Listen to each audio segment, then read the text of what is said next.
Sehingga orang yang sudah tidak percaya sama habaib itu kafir hukumnya. Biar tahu kamu. Habaib adalah dzurriyyah Nabi.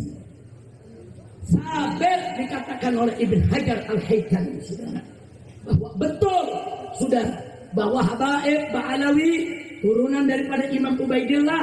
Sabit, saudara, bisuhra wal istifadah, kalau mereka adalah dzurriyyah Nabi. Jadi nggak usah ribut lagi. Yang nggak percaya habaib itu turunan Nabi, nggak apa-apa. Itu urusan dia.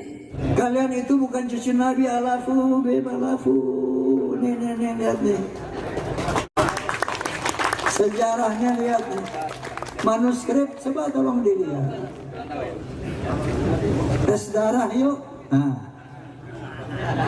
Kan ente dulu, Beb, yang bilang, ayo, ini ada rambut Nabi. Assalamualaikum warahmatullahi wabarakatuh. Di ruang publik keagamaan Indonesia, perdebatan seringkali bergeser dari argumen menjadi vonis moral, dari diskusi ilmiah menjadi penghukuman simbolik.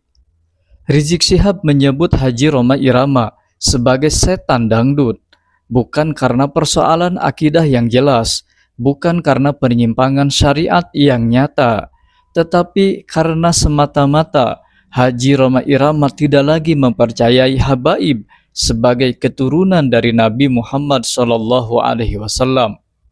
Ada lagi satu di Jakarta, nih, setan dangdut, saudara. Dia bikin, saya hakul yakin habaib itu pasti bukan turunan Nabi. Dan saya baru sadar ternyata habaib menjajah kita.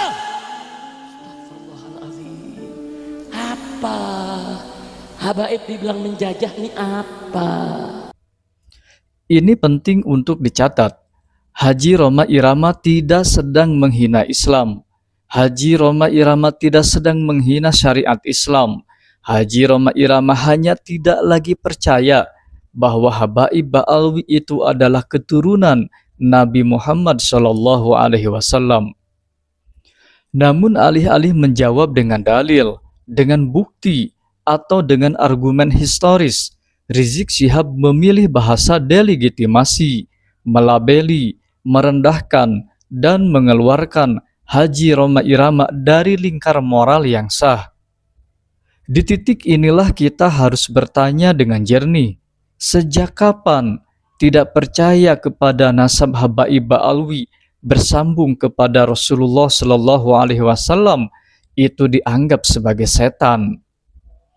Dalam tradisi keilmuan Islam, kritik terhadap klaim genealogis itu bukan bid'ah. Itu merupakan bagian dari verifikasi. Para ulama klasik pun melakukan penelitian nasab yang ketat, bukan hanya dengan emosional. Lalu muncul respon dari Rumel Abbas terhadap pernyataan Haji Rhoma Irama yang menyatakan secara hakul yakin bahwa habaib Ba'alwi itu bukan keturunan Rasulullah SAW. Disebut hakul yakin itu jika Rhoma Irama ikut menghadiri resepsi pernikahan kedua orang tua Imam Ubaidillah dan jadi saksi proses pembuahan Imam Ubaidillah, sekaligus jadi saksi proses persalinan Imam Ubaidillah yang keluar dari rahim ibunya. Apakah Rhoma Irama itu benar-benar sudah menempuh itu semua hingga sampai pada pengetahuan hakul yakin? Ada-ada aja emang raja terakhir. Rumel. Anda tanya sama ente nih, Mel. Ente pasti yakin Rasulullah adalah utusan Allah. Muhammad SAW adalah Nabiullah. Anda yakin nggak? Ayo berani bilang nggak yakin. Yakin kan? Apakah Anda lihat waktu Jibril alaihissalam memberikan wahyu pertama 5 ayat dari Al-Alaq? Maka inilah dalil-dalil atau alasan-alasan yang dikemukakan oleh Haji Rhoma Irama mengenai pernyataannya hakul yakin bahwa habaib Ba'alwi itu bukan keturunan Nabi Muhammad SAW. Allah telah mempersiapkan segala sesuatunya, termasuk menjaga kesucian keturunan para nabi. Ternyata DNA-nya itu sudah ditanamkan di dalam setiap manusia. Secara ilmu genetika, haplogrup Nabi SAW adalah J1. haplogrupnya Ba'alawi, menurut kalau Anda klik di internet familytreedna.com, familytreedna.com, klik saja, tang, akan keluar nanti ada 180 orang Ba'alawi, sebagian dari Indonesia, itu dari Yaman, sebagian kecil dari Indonesia, itu haplogrupnya adalah gay,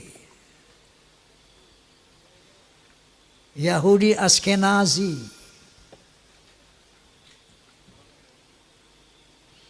Nah, dari 3 disiplin ilmu ini, menurut sejarah, menurut ilmu nasab, menurut ilmu filologi, menurut ilmu DNA, maka muncullah hakul yakin bahwa Ba'alawi bukan keturunan Nabi Sallallahu Alaihi Wasallam.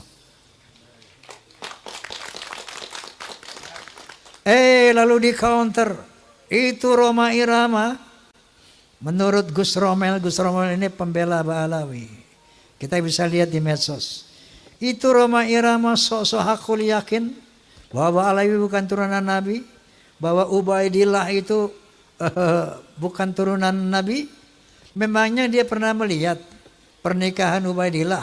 Memang dia pernah melihat persemaian Ubaidillah?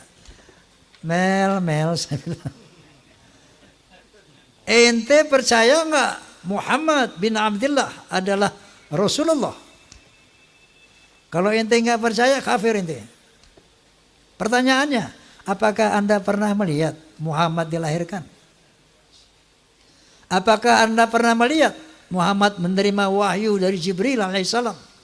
Iqra bismi rabbikal ladzi khalaq, khalaqal insana min 'alaq, wa rabbul akramun alladzi 'allama bil qalam 'allama al-insana ma lam ya'lam. Apakah Anda menyaksikan itu? Untuk meyakini Rasulullah, untuk meyakini Muhammad sebagai Rasulullah, itu enggak perlu kita melihat beliau menerima wahyu. Cukup dengan statement keterangan dari Allah Subhanahu wa taala, yaitu Al-Qur'anul Karim. Cukup dari hadis-hadis Rasulullah yang disampaikan oleh para muhaddits. Begitu juga keyakinan kita bahwa Ba'alawi bukan keturunan Nabi, Ubaidillah bukan keturunan Nabi, cukup dengan ilmu-ilmu 3 ilmu tadi. Nah, dia tanya, bagaimana Roma Irama yakin? Saya katakan satu contoh. Saya yakin kepada Allah Subhanahu wa taala tentang eksistensinya sebagai Tuhan, eksistensinya yang serba maha, itu dengan 2 hal. Pertama, ayat qauliyah Al-Qur'anul Karim. Yang kedua, ayat kauniyah, ciptaan Allah ini. Ayat qauliyahnya diantaranya firman Allah Subhanahu wa taala, innani anallah la ilaha illa ana fa'budni wa aqimis salata li dzikri. Sesungguhnya akulah Allah, tidak ada Tuhan selain aku, maka sembahlah aku dan tegakkanlah salat demi mengingatku. Itu satu, saya bilang. Banyak lagi surat Ayatul Kursi, banyak lagi sebagai ayat-ayat qauliyah firman Allah Subhanahu wa taala. Yang kedua, ayat kauniyah alam semesta ini. Qala ta'ala, inna fi khalqis samawati wal ard wa ikhtilafil laili wan nahar wal fulki allati tajri fil bahri bima yanfa'un nas wa ma anzalallahu minas sama'i min ma'in fahaya bil arda ba'da mautiha wa batha fiha min kulli dabbah wa tasrifir riyahi wa sahabil musakhkhari banasim al ard la ayatin liqaumin yaqilun. Shadaqallahul azim. Sesungguhnya pada penciptaan langit dan bumi, pada pergantian siang dan malam yang begitu teratur, bisanya kapal-kapal berlayar di lautan, dengan membawa hal-hal yang bermanfaat buat manusia. Turunnya air dari langit, air hujan. Dengan air itu dihidupkan bumi yang mati. Ditebarkannya berbagai macam binatang melata di muka bumi. Terjadinya pergeseran awan dan angin di antara langit dan bumi. Itu bukti tentang keberadaan Allah bagi orang-orang yang berakal. Jadi dari ayat qauliyah dan ayat kauniyah ini muncullah haqqul yakin, la ilaha illallah. Tidak ada Tuhan illallah kecuali Allah. Begitu juga ketika saya meyakini Ba'alawi bukan turunan Nabi, ayat qauliyahnya adalah dari tesis Kiai Imaduddin Uthman, kemudian dari filologi, dan ayat kauniyahnya DNA. Jelas apa jelas? Oi. Jelas apa jelas? Saya mau tanya, Anda pun yakin tidak bahwa Ba'alawi bukan turunan Nabi? Yakin apa tidak? Alhamdulillah. Allahu Akbar. Allahumma salli ala Muhammad. Masya Allah, Masya Allah. Liqawmi yaqilun. Kalau makanya Allah SWT mengatakan gunakan akal, afala tatafakkarun, gunakan fikiran, gunakan akal.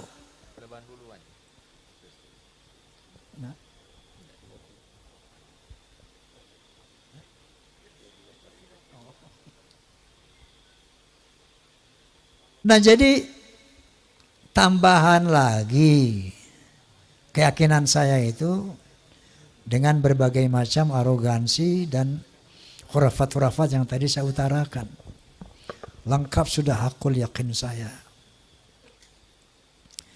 Nah, kemudian saya ingin berbagi pengalaman. Tempo hari saya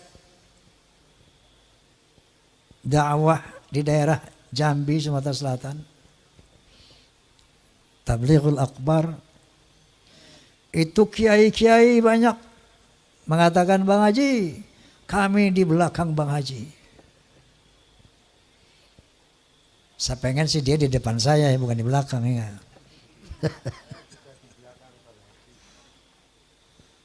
Ketika saya mengadakan pentas Soneta Group di Banjarmasin, ada satu kesempatan kita berkumpul dengan para pejabat. Salah satu pejabat daerah mengatakan, Bang Haji, saya yakin bahwa sebagian besar rakyat Indonesia sama dengan Bang Haji. Allahumma sholli ala Muhammad. Allahu Akbar. Kenapa? Karena mereka sejak ratusan tahun melihat fenomena ini. Terakhir dalam podcast saya bahwa kita bangsa Indonesia tidak boleh diam melihat fenomena ini. Kenapa? Ada indikasi mereka mau menjajah Indonesia. Indikasinya jelas sekali. Ada yang bagian memalsukan kuburan. Di mana-mana dibikin kuburan-kuburan palsu. Alhamdulillah menurut keterangan beliau juga sudah banyak yang dibongkar. Ada kuburan-kuburan keramat seperti di Madura, kita lihat di YouTube. Sudah lama sebagai nama orang itu tiba-tiba ditambah namanya menjadi ada Ba'alawinya gitu. Assegaf. Yang paling trending yaitu KRT Sumo di Ningrat di Semarang diganti namanya dengan Habib Hasan bin Toha bin Yahya. Kuburan-kuburan palsu, Masya Allah. Seluruh Jawa, di Kalimantan, banyak sekali ternyata. Ini ternyata strategi pertama. Untuk memberikan kesan kepada bangsa Indonesia bahwa, itu lihat, para habaib lah yang datang ke sini dan menjadikan orang-orang Islam ini, menjadikan orang ini menjadi Islam. Oleh karena itu Wali Songo pun diklaim sebagai Ba'alawi. Strategi pertama. Yang kedua, berita-berita khurafat, dongeng-dongeng khurafat. Untuk apa? Untuk menaklukkan hati umat Islam yang tidak berpikir. Ini yang namanya Ba'alawi, leluhurnya luar biasa. Bisa hijrah Mi'raj 70 kali. Bisa memadamkan api neraka yang nggak pakai akal. Itu sesuatu yang luar biasa dan dahsyat. Mereka pun menjadi takluk, tunduk, siap diperintah apapun. Tujuannya itu. Dan yang lainnya, ada yang membuat provokasi-provokasi. Saya bersama rakyat, kita dengan rakyat. Jangan coba-coba ganggu rakyat. Seakan-akan berpihak kepada rakyat.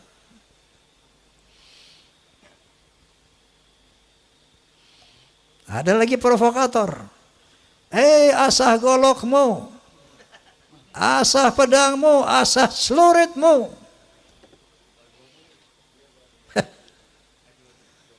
Dia mengadu domba kita pribumi.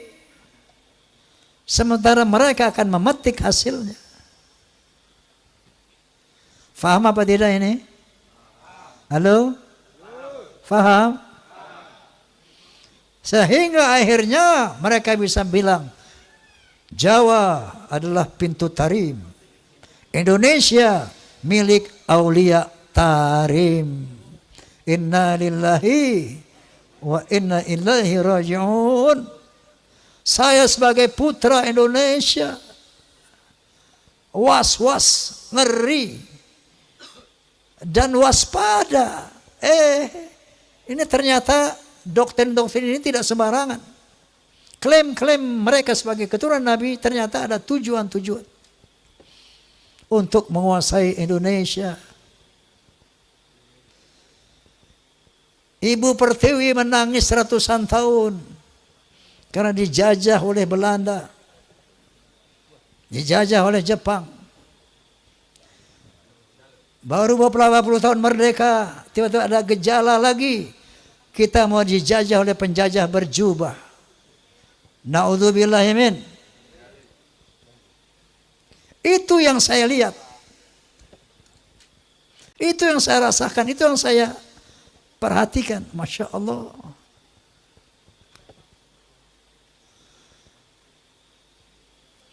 Saya tidak punya kepentingan. Dan sering saya katakan, apapun yang saya ucapkan ini bukan berdasarkan kebencian. Na'udzubillah. Bukan berdasarkan saya punya kepentingan. Dasarnya qulil haqqa walau kana murra. Dasarnya adalah watawassaw bil haqq watawassaw bis sabr. Dasarnya adalah demi menyelamatkan akidah, menyelamatkan Indonesia dari penjajahan dan perbudakan spiritual dan politik. Allahu Akbar. Nah jadi padahal yang namanya Ustadz Rizik Syihab, Ustadz Masya Allah, itu mereka semua sahabat-sahabat saya sejak muda itu. Sampai saya di podcast sama beliau sama saya menangis. Ya Allah, saya sedih banget ini. Saya harus mengatakan yang hak sementara mereka adalah sahabat-sahabat saya.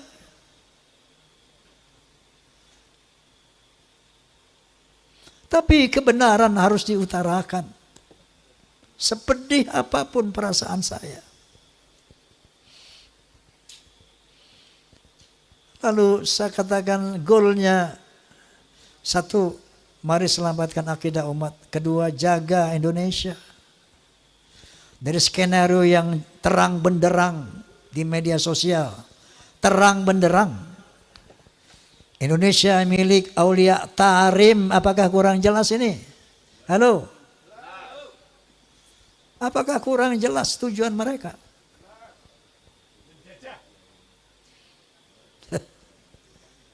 Jadi ini dari dasar hati yang tulus sebagai umat Muhammad SAW dan sebagai anak bangsa Indonesia. Nah itu dengar ya kamu tuh, penjajahan perbudakan spiritual, ngono loh. Tetapi karena kita sama-sama umat Islam, ini memang harus kita selesaikan. Ya. Namun goalnya nanti pertama tentu selamatkan Indonesia dari penjajahan mereka. Makanya saya sepakat dengan Gus Abbas, pemerintah harus turun tangan ini. Ini masalah bangsa, masalah NKRI. Harus turun tangan. Kalau enggak saya khawatir ini bisa perang saudara. Bukan antara Ba'alawi dan umat, bukan. Antara kita sama kita. Ba'alawi nonton. Betul enggak? Oleh karena itu, goalsnya nanti, ketika mereka dinyatakan bukan keturunan Nabi, tetap jaga ukhuwah Islamiyah. Wa'tasimu bihablillahi jami'an wa la tafarraqu. Tapi dalam kesetaraan. Bukan dia sebagai tuan, kita sebagai budak. No. Rekat ukhuwah Islamiyah dalam kesetaraan. Kita muliakan siapa yang berilmu. Yarfa'illahu alladhina amanu minkum walladhina utul ilma darajat.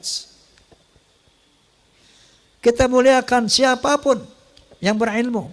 Tadi golongan mereka dari manapun. Dan kita muliakan orang-orang yang bertakwa. Tidak ada kemuliaan atas nasab. Sebagaimana firman Allah Subhanahu wa taala, sebagaimana dinyatakan oleh Rasulullah sallallahu alaihi wasallam. Ini harus kita perbaiki sistem sosial antara Ba'alawi dan pribumi. Kalau mau sama-sama merekat ukhuwah Islamiyah dalam kesetaraan. Jangan kami putra bangsa menjadi budak-budak kalian. Secara spiritual ataupun secara politik. Last but not least, Rasulullah SAW punya spesifikasi dibandingkan dari 124.000 nabi yang diturunkan Allah. Ada 313 Rasul. Semuanya misinya sama. Untuk menyampaikan La ilaha illallah. Tapi ada spesifikasi Rasulullah. Di samping itu beliau ditugaskan untuk membangun akhlak. Sebagaimana Nabi sallallahu alaihi wasallam bersabda, "Innama bu'ithu liutammima makarimal akhlaq."